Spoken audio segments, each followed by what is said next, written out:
What is going on, everybody? Welcome back to Phones and Drones. As you guys can see, we are at the Cybertruck delivery event today. Whole bunch of details came out. We'll go ahead and jump into the video. We have a ton of footage, ton of specs, a ton of disappointments, and a lot of excitement as well. Let's go ahead and get started. All right, now that we're back and had some time to really collect our thoughts, first things first, Tesla really does know how to throw a party. This delivery event was one for the ages, even if it was short and a lot of people weren't excited about what it actually turned into. It was exactly what it was supposed to be, a delivery event. People, first customers, actually got delivery of their Teslas, and even beyond that, we got more pieces of the puzzle, but again, was strangely omitted that we did not get prices technically or range during the keynote. No big deal, I guess. They did post it online, but it felt very rushed and half-assed. The actual event itself, the way they had it set up for about 500 or so guests, really made this cool. You actually walked through one of these Cybertruck production lines and seeing how the machines are creating these unique and first of its kind trucks really is awesome. Now, having said all that, getting that out of the way, just our quick takeaways and our initial thoughts on this. It did leave a lot to be desired in terms of initial promises 4 years ago. Battery tech has changed over this time. We have had, breakthroughs in some of the technology that we did not have then. So it is a little disappointing to see they did not come even close to what they had promised 4 years ago in terms of range and in terms of price.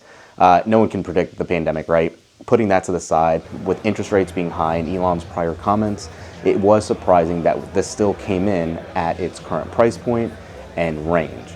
The range extender that they're coming out with to really put it closer to that 500-mile promise, it puts you at 470 miles, but this is rumored to be almost a $16,000 edition, which is really, really crazy. Yes, it puts it on par with what Rivian's doing with their max battery pack and all that.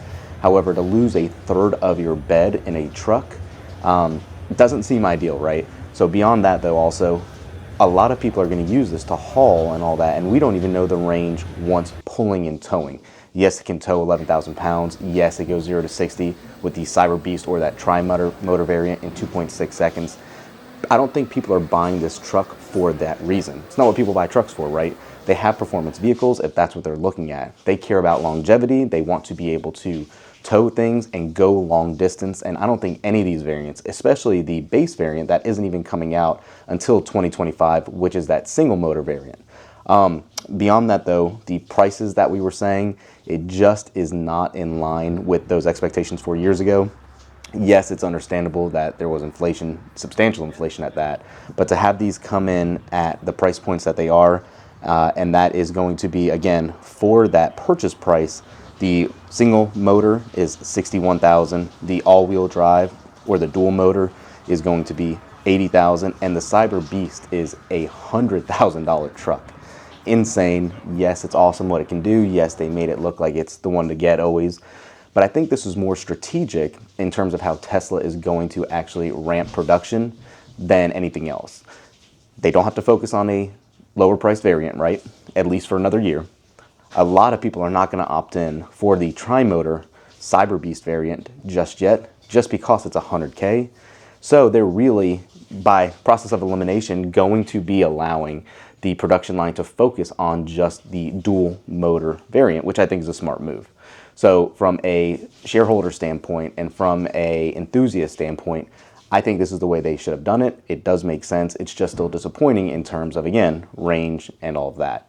They are marketing this more for accessories. They have a ton they actually released already, and you can't even get the car, or excuse me, the truck for a little bit of time. So it's very interesting. They came out with all these accessories, and first thing, none of them sold out yet, right? Because who knows how long it's going to be before you get this truck. It is very uncommon for Tesla's new accessories not to at least sell out one or two of the variants. Nothing is sold out yet. This is, again, almost a day later after the event. So take that for what you want, but I don't think a lot of these 2+ million reservation holders are still going to stand and actually take delivery. Things change in 4 years yet. The price has changed. People's habits have changed now. So it'll be very curious to see how many are actually produced and delivered.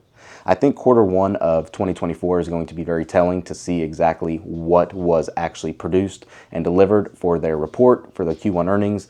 That's going to be a big takeaway to see how much production actually took place. So yeah, these are our initial thoughts. We're gonna have a ton more coming, so make sure to thumbs up this video, subscribe to the channel, and use our referral code if you're thinking about actually using and purchasing one of these Cybertrucks. Let me know those comments. I'm really curious to see, how disappointed are you? How excited are you? Have your expectations completely tempered off? Let us know. Thanks for watching. We'll catch you in the next one. Peace.